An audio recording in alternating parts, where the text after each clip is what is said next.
Okay, so I'm like wearing a poncho. And I haven't worn a poncho since I was probably like 6 or 7, no joke. But this one is so cute and it's so comfy and it's so warm. Can you guys see this? Woo! Do you see how like long it is? I don't know. I kind of love it. Hey, what's up everybody? It's Amaya. So today's video is going to be another anti-haul.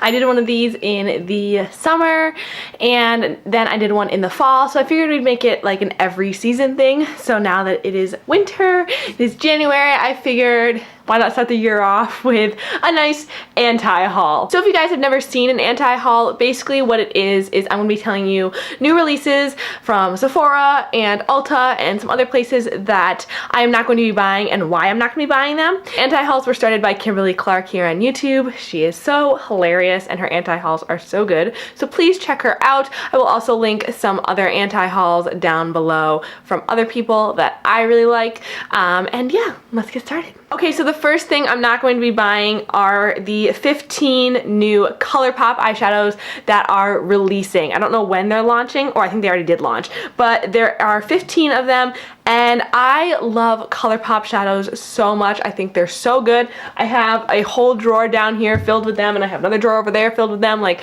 I love them so much. However, I feel as though these colors are just not colors I would wear. I'm looking at them and there's a gorgeous hot pink, some beautiful neon blues, a dark red, yellow. They're just very, very colorful and very bright, very spring and summery, but it's just not something that I typically go for. For my ColourPop Super Shock shadows, I like to go with things that are glittery, that are more neutral shades. I just don't see me buying these because I don't really need these colors. I don't think I'd really wear the colors. I'm sure the formula is amazing. Like I said, I love ColourPop shadows, but just not interested in the colors. The next thing is a palette. There's actually a lot of eyeshadow palettes in here that I don't know if I'm gonna buy or not. I don't feel like I need it, but I don't know if I'm gonna cave and buy it anyway. So it is the Morphe Brushes eyeshadow palette. It's called the 24G, and it has 24 shades that are 2.2 times the size,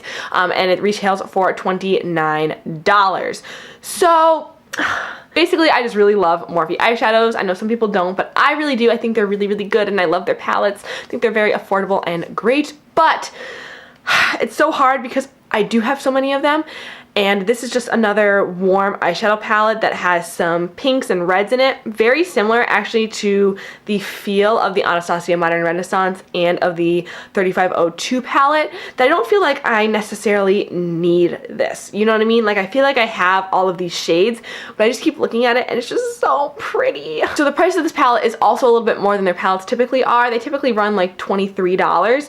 And I understand, like, you're getting 2.2 times the size in a shadow, so the shadows are bigger. However, I have not even hit pan on any of my Morphe palettes, and those are regular size shadows, and I use them all the time. So for me, I'm like, would I rather have more colors that are smaller or less colors that are bigger pan size? To me, I'd rather have more colors and a smaller pan size because I'm never going to go through an eyeshadow palette. I just have so many, I use so many, I'm constantly buying new ones that I really am not going to go through an eyeshadow palette. Okay, the next thing I'm not going to buy, and like, this really annoys me. This is the Too Faced, what is this called? It's the new Peaches and Cream palette. I think it's called the White Peach palette. Enough with the peaches. Come on, Too Faced. Can't you come up with something else? Oh my god, I don't know. I just feel that Too Faced it's getting old now. It's just, I feel like it's when you have a favorite movie and it's your favorite movie of all time and you just think it's so good and nothing can be better than it. And then they come out with a sequel and you're like, oh my god, I'm so excited, and you see the sequel and you're like, it was really good, but nothing will ever beat this original, but it's still really good. And then they might put out a third one and you're like, okay, yay, another one. You go to see it and you're like, alright, well, I love it because it's my favorite movie, but whatever. And they try to put out a fourth one and you're like, alright, just die already. At this point, you're just trying to make money. Things that are in right now are like glitters and more natural glossy makeup. Like, let's do some of that. Let's get out of the peaches. And just, even if this didn't have anything to do with the Peaches collection, this palette is just like the most boring palette to me in the whole entire world. It literally has all light shades and this one like sparkly blue. Like, I just don't get it. It's very unappealing to me. I don't know. I I don't like it. So the next thing I'm not gonna be buying is also a palette, and this is from The Balm. It's called the Meet Matchmaker. It's Matchmaker, like matchmaker palette. And it's a new addition to their like Meet Matte eyeshadow palette collections. I have the Meet Matte Nude palette, and I really want to get the Meet Matrimony palette because that one looks really beautiful.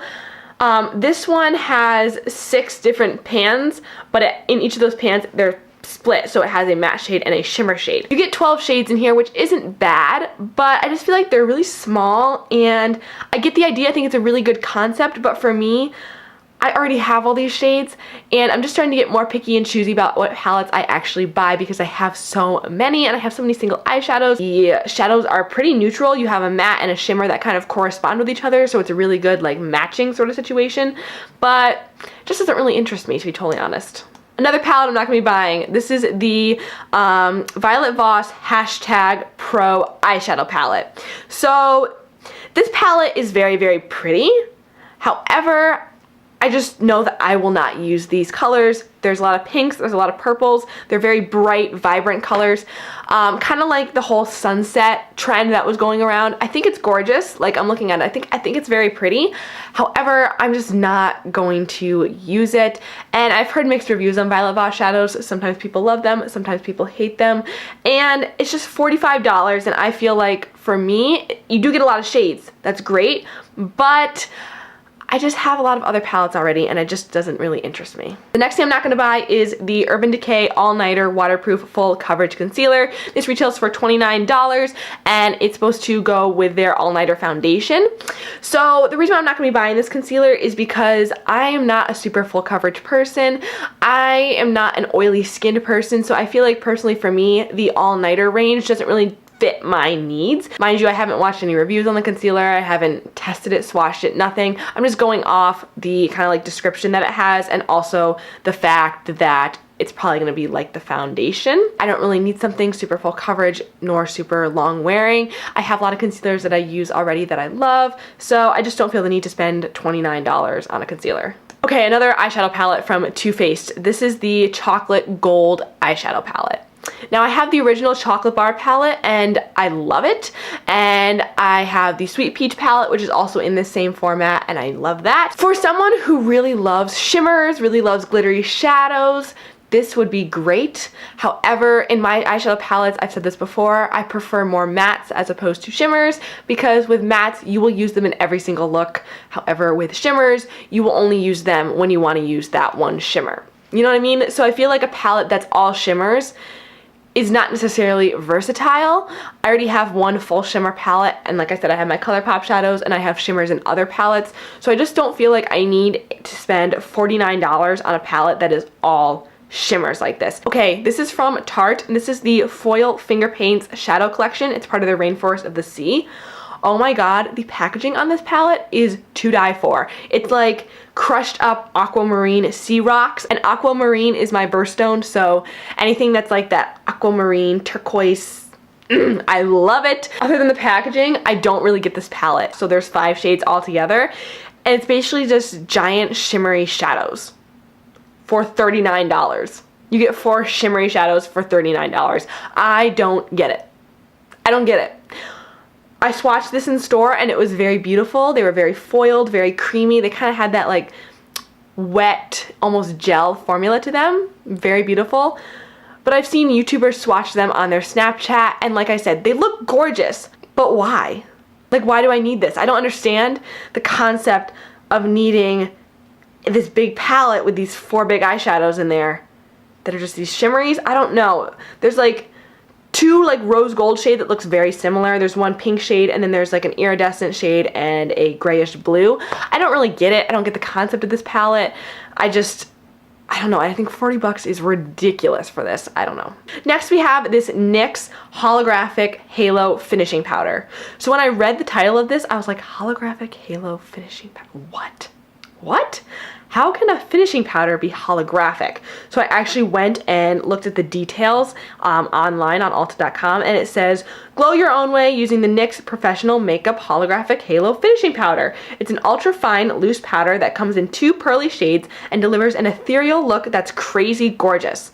Lightly dust it all over your complexion to set and softly illuminate. or along the highest points of the face, like the bridge of the nose, cheekbones, or Cupid's bow, to add a touch of radiance here and there. This is actually sold out on Ulta right now, and I don't really understand why. Because how is something a highlighter and a finishing powder? Like, I get like the ambient lighting powders, but those aren't holographic. I know these probably aren't truly holographic, but they at least have some sort of duochrome shimmer to them. I just don't get the concept. Like, they have one in like a light white shade and then one in more like a nude shade. But why would I put this all over my face? But I can also use it as a highlighter? I don't know. I don't get the idea of it. I don't feel like it's gonna work. I feel like it'll either work as a highlighter or a finishing powder. I don't feel like something can work as both, and especially if it's supposed to be like a duochrome holographic.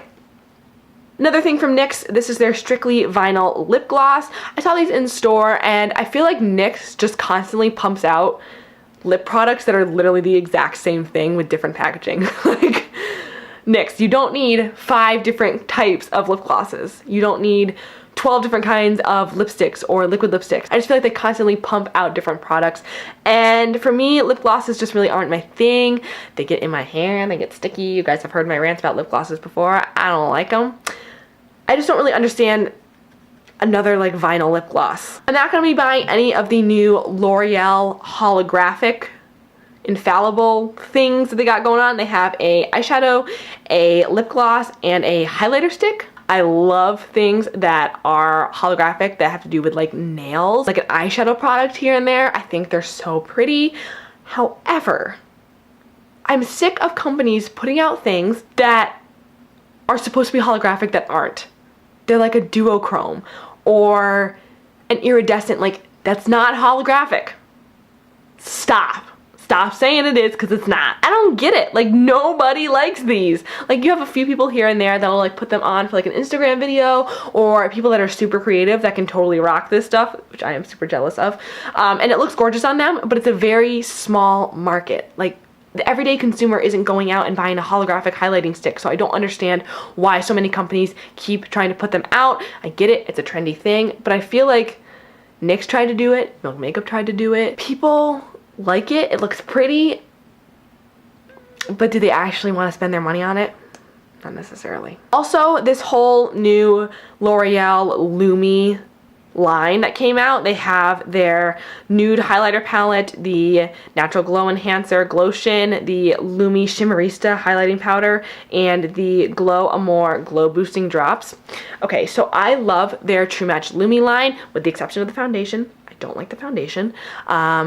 I love the True Match Lumi primer. It's one of my favorite primers in the whole entire world. They just expanded it and put in these products that I don't feel like are any good. I've seen reviews on the Glow Nude Highlighter Palette. It's $14.99. Nobody really seems to like it. The Glowtion Natural Glow Enhancer is $14.99. Again, kind of expensive. But I feel like, don't you already kind of have that with the Lumi primer? I get it, it's like a lotion, but they're kind of similar, right? And then the highlighting powder, it's a loose powder, also $14.99. Like, everything in this line is $14.99, which is really weird to me because I don't feel like some of these things are worth $14.99. This is pretty, but they only have 2 shades. One's like a purpley shade and the other one's like a rose gold shade. I don't know. I saw Tati review these and they looked okay, but they don't really have shades that I would wear. And then the Glow Amore Glow Boosting Drops, I actually swatched these and they were so disappointing. Like, it was literally nothing. I don't know. I feel like it's overpriced, and these products, while they're good ideas and they're things that the drugstore hasn't really seen, like a loose highlighter or glow boosting drops, we don't really have those at the drugstore. I feel like these weren't done correctly, which is kind of sad because I feel like they could be really good additions. They're just overpriced and I don't really like them. So that is it for my anti-haul, you guys. I hope you guys liked this video. Please give it a big thumbs up and subscribe if you haven't already. Let me know what you thought in the comments down below, and let me know what you are not going to be buying this winter, and I will see you in my next video. Mwah. Bye. It's delicious.